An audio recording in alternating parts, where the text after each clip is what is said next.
Kisah akan berfokus pada sepasang anak yatim piatu yang baru saja berhasil masuk ke dalam museum kuno, di mana si kakak yang bernama Sam tengah mengajak adiknya yang bernama Ned untuk mencuri sebuah peta. Hal ini mereka lakukan karena mendapat informasi bahwa peta itu menyimpan rahasia mengenai lokasi harta karun.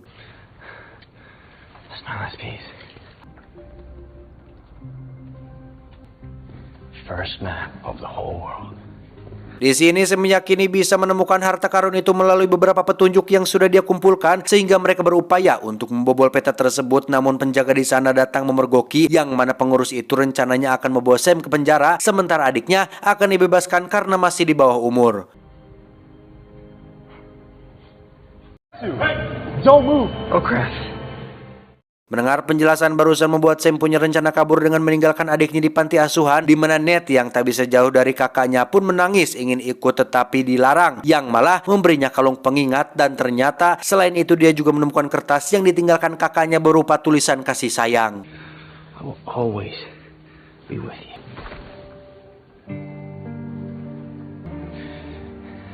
I'll come back for you, Nate. 15 tahun kemudian, Ned akhirnya sudah tumbuh dewasa, di mana dia bekerja sebagai seorang bartender di sebuah bar. Tapi selain mahir dalam membuat minuman, ternyata dia juga sangat lihai mencuri satu gelang milik pengunjung. Namun aksinya tadi diketahui oleh seorang pria, sehingga Ned yang merasa gugup itu pun langsung menyuruhnya untuk segera pergi. Stop me if I'm wrong. Well, you're wrong, and we're also closed. Get out. Dikarenakan memiliki kemampuan dalam urusan curi-mencuri, maka pria yang bernama Victor ini pun mengajaknya untuk menjalankan sebuah misi. Akan tetapi Ned menolak tawaran tersebut karena dia sudah merasa nyaman dengan pekerjaannya saat ini. Lantas Victor memilih pulang, namun Ned dibuat terkejut ketika menyadari gelang rampasannya telah diganti dengan kartu nama. Ned yang curiga kemudian mengunjungi rumah Victor berharap dapat menemukan kembali gelang rampasannya, tapi di sana dia dibuat keheranan kala melihat peta incaran yang dahulu hendak dicuri ternyata kini ada di sini. Lalu tiba-tiba Victor muncul dan menceritakan kisah peta tersebut seraya mengajak Ned yang diminta untuk bergabung. I think you're here because might be. It is. Holy shit. His trip and voyage of exploration, so long as he came back with that gold. Secara mengejutkan, Victor juga menjelaskan bahwa dirinya pernah bekerja sama dengan Sam kakaknya dalam urusan ini. Oleh karena itu, Victor mengajak Ned agar mau membantunya mencari petunjuk lain sambil menemukan keberadaan kakaknya. Meski di awal Ned menghiraukan itu, namun setelah pulang ke rumah, ia pun berubah pikiran dan langsung menyetujui ajakan tersebut.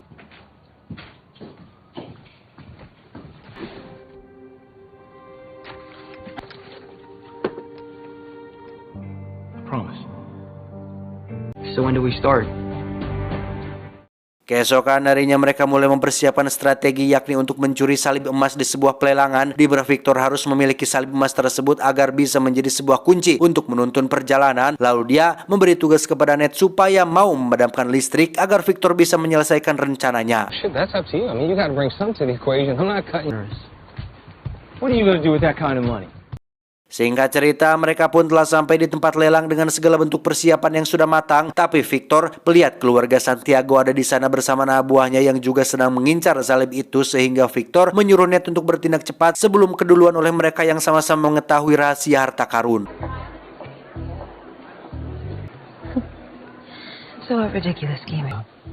That's low, even for you, Joe. Beberapa saat kemudian acara lelang pun segera dimulai, sehingga Ned mulai menyelinap ke belakang. Tetapi anak buah Santiago yang bernama Joe dapat membaca gerak-gerik Ned dan langsung mengikutinya. Yang mana ketika Ned sedang berusaha mencari sumber listrik, tiba-tiba mereka didatang memergoki sehingga terjadilah kerusuhan kecil. Stupid door.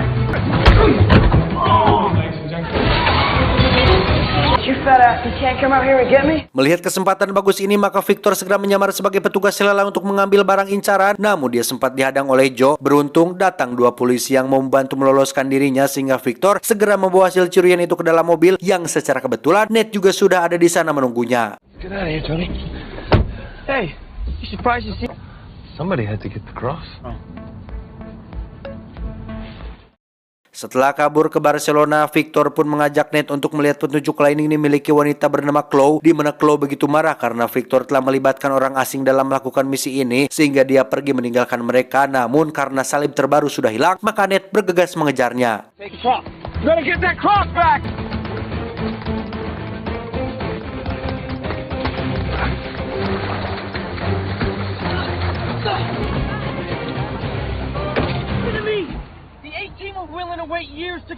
Ketika Chloe akan kabur menggunakan mobil, tiba-tiba Victor muncul dan menyuruh Ned membiarkannya pergi, di mana Chloe yang memang tidak tahu langkah selanjutnya pun maka terpaksa bergabung dengan mereka berdua, di mana Ned mengajaknya ke sebuah gereja untuk memulai perjalanan, tetapi karena hari ini ada peribadatan sehingga mereka harus menunda aksinya. It might just be a genius. Go see when we might have a private look inside. There's a midnight mass tonight, so tomorrow's the earliest we can poke around. Di saat suasana gereja sudah sepi, akhirnya mereka pun berhasil masuk dan mulai berpencar untuk mencari jalan. Tidak lama kemudian, Victor melihat petunjuk awal di mana ketiganya bergegas mengikuti arah tersebut. Tak disangka, Ned juga menemukan lubang kunci dan segera membukanya hingga terlihatlah satu jalan menuju ke bawah.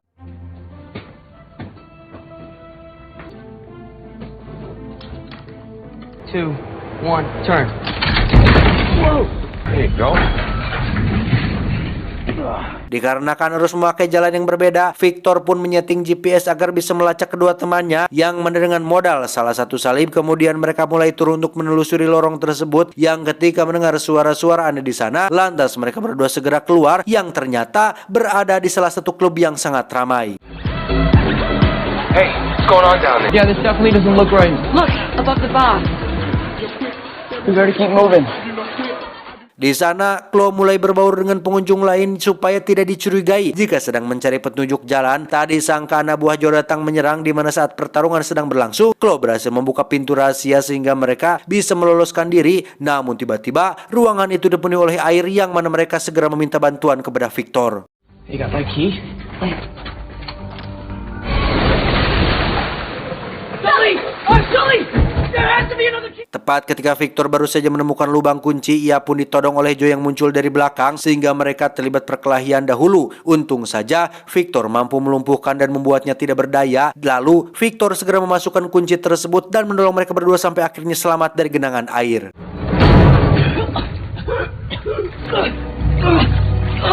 Guys, say something. Tell me you're alive. Setelah keluar dari jebakan, Ned dan Chloe pun melihat pintu yang harus dibuka dengan menggunakan dua kunci, di mana Victor yang kebetulan tak jauh dari sana segera menjatuhkan kunci satunya untuk mereka gunakan, dan ketika kunci disatukan, akhirnya pintu itu bisa dibuka yang mana di dalamnya terdapat beberapa guci berisi garam.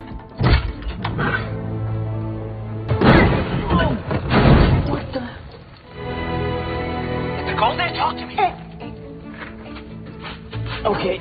Chloe? No. Selain tumpukan garam, ternyata Ned menemukan sebuah peta yang menuju ke arah lokasi tak jauh dari sana. Namun tiba-tiba Chloe mengagetkan sambil berkata jika dalam misi ini tidak ada satu orang pun yang bisa dipercaya, di mana dia memukul pingsan lalu membawa peta tersebut yang faktanya selama ini Chloe telah berkhianat. You have no idea who you partnered with, dude. Who do you think? What are you talking about?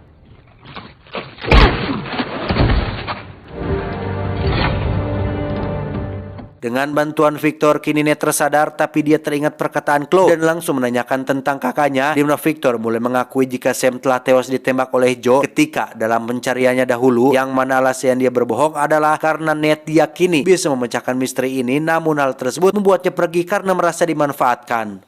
No, I'm done.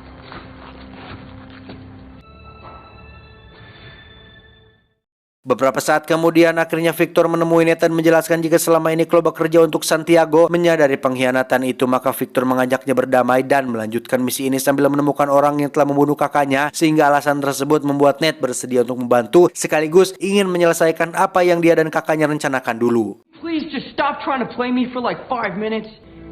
It's a deal, kid. Scene berganti ke landasan udara, di mana Victor dan Ned melihat gerombolan Santiago yang bersiap untuk pergi. Lantas mereka juga berusaha menyelinap ke dalam sana, di mana pesawat itu akan terbang menuju Pulau Kiamba, Filipina. Lalu ketika mendekati titik pendaratan, tiba-tiba saja Joe mempunyai pikiran membunuh Santiago yang beralasan ingin jadi pemilik harta karun tersebut. My place is... Then. Menyadari Claude telah menghilang, maka Jo memberitakan anak buah Jo mencarinya sampai ketemu. Sedangkan bersama dengan itu, Victor yang bersembunyi di dalam bagasi pun mulai keluar untuk mengambil peta kembali. Tak disangka, mereka begitu terkejut ketika melihat Santiago telah tewas sehingga Victor mengajak Ned ke tempat semula.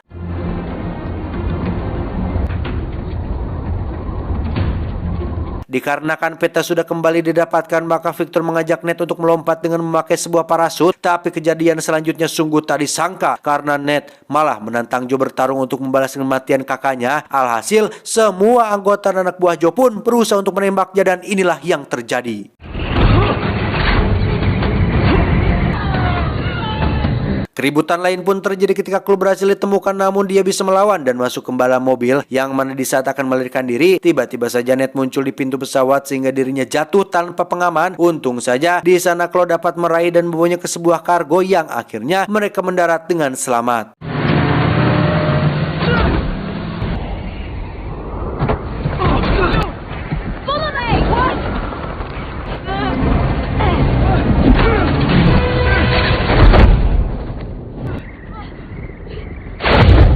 Probably forgive you for what you did in Barcelona. Ketika Jo sudah sampai di landasan, maka Ned dan Claude segera mencari sebuah penginapan untuk beristirahat, di mana pada saat itu mereka hanya fokus pada petunjuk lain, bukan pada kesempatan untuk mesra-mesraan, karena harapan mereka sangat besar untuk menemukan jalan. Tapi sampai detik ini usahanya belum juga membuahkan hasil.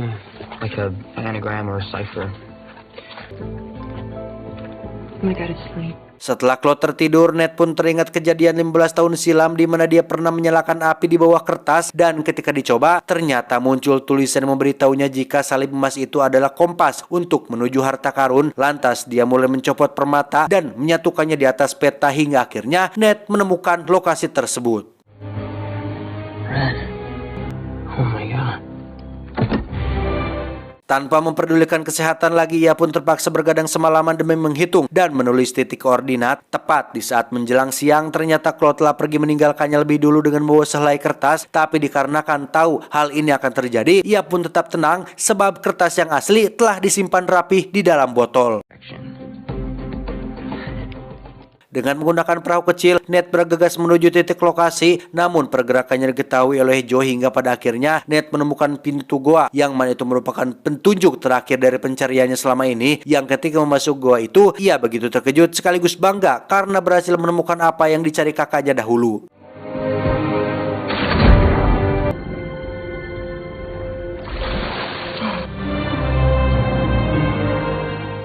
Kilauan cahaya kuning yang terpantul dari permukaan air menandakan emas itu berada di dalam dua buah kapal kuno, sehingga dengan rasa tidak sabar ia pun segera naik ke salah satu kapal tersebut untuk memastikan kebenarannya. Namun tiba-tiba Victor muncul dari arah belakang yang berhasil melacak posisi Ned melalui GPS yang kemarin terpasang di HP-nya.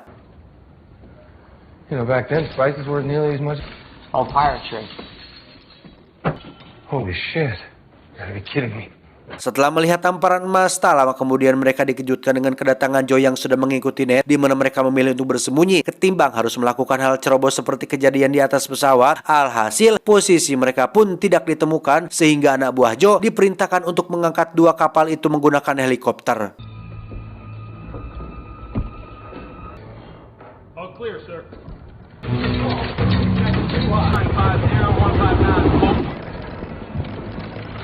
Sebelum kapal itu akan dipindahkan, Victor pun berinisiatif untuk memasukkan beberapa ngas ke dalam tas. Lalu mereka mulai keluar dari persembunyiannya dan mulai bertarung dengan sejumlah anak buah Jo yang berada di sana. Hingga akhirnya Victor bergegas naik ke tempat kemudi untuk menyingkirkan pilot dan mengambil alih helikopter.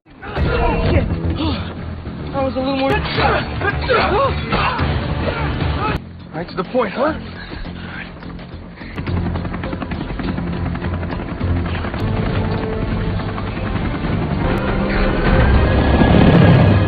Sementara di sisi lain, Jo yang melihat aksi itu pun langsung merintahkan anak buahnya untuk mengejar Victor, di mana pasukan yang tersisa pun tumpah ruah ke sana dan bertarung semaksimal mungkin untuk merebut kapal tersebut. Tetapi Ned memberi perlawanan yang sangat merepotkan, ditambah perlakuan Victor yang membawa kapal itu melintasi pegunungan.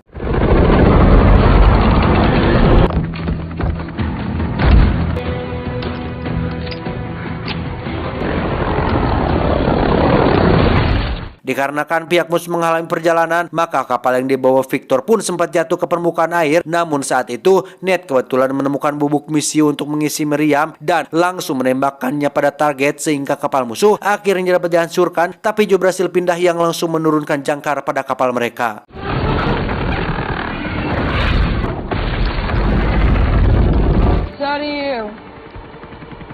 Sempat terpojok, Ned pun berhasil mengalahkan Joe dengan mudah, sementara Victor tidak memperdulikan teman seperjuangannya karena memikirkan tas emas yang tersangkut di tangga. Namun ketika benar-benar membutuhkan pertolongan Victor pun terpaksa merelakan hartanya supaya Joe jatuh ke laut dan tertimpa kapal.